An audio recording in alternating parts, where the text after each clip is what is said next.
Alors aujourd'hui, je vais vous présenter un tour de magie un petit peu différent d'habitude. Pour une fois, je ne vais rien deviner du tout. Je vais simplement vous faire un tour de magie très simple où l'astuce est assez facile à trouver si vous la cherchez un petit peu.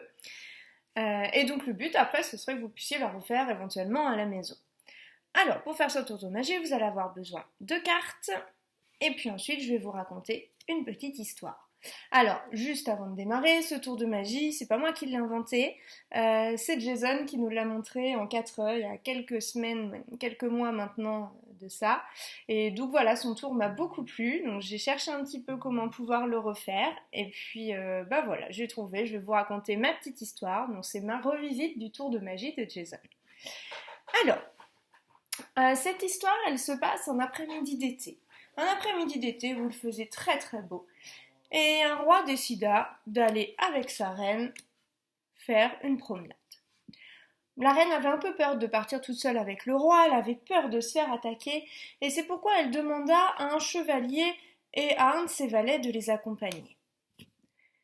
Ce qui est marrant, c'est que ce jour-là, il y a les 3 autres rois des 3 royaumes voisins qui avaient décidé de faire la même promenade, et donc ils partirent avec leur reine et un valet.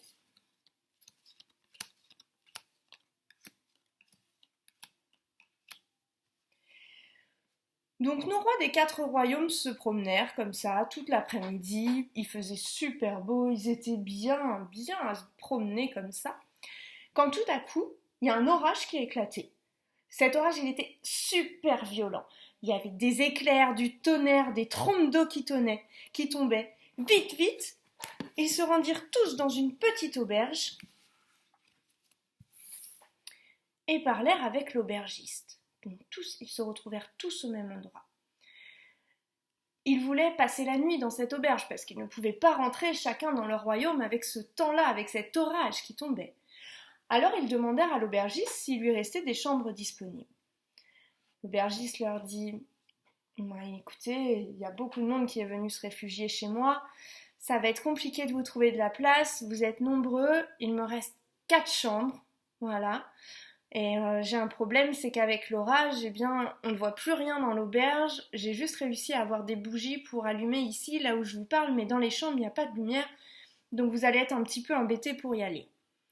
Bon, les 4 rois, les 4 reines, les 4 chevaliers et les 4 valets se dirent, c'est pas grave, il vaut mieux qu'on soit dans des chambres dans le noir plutôt que d'être sous la pluie.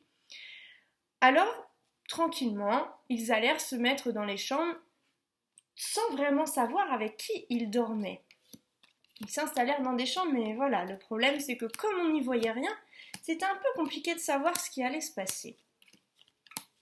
Une fois qu'ils étaient tous installés dans leurs 4 chambres, ils s'endormèrent parce qu'après la grande balade et toutes les péripéties qui leur étaient arrivées, ils étaient très très fatigués.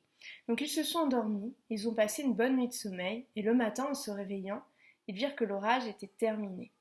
Il régnait un grand soleil, un grand ciel bleu, et du coup on y voyait un peu plus clair dans les chambres. Et c'est à ce moment-là qu'ils se rendirent compte que les 4 rois avaient dormi ensemble,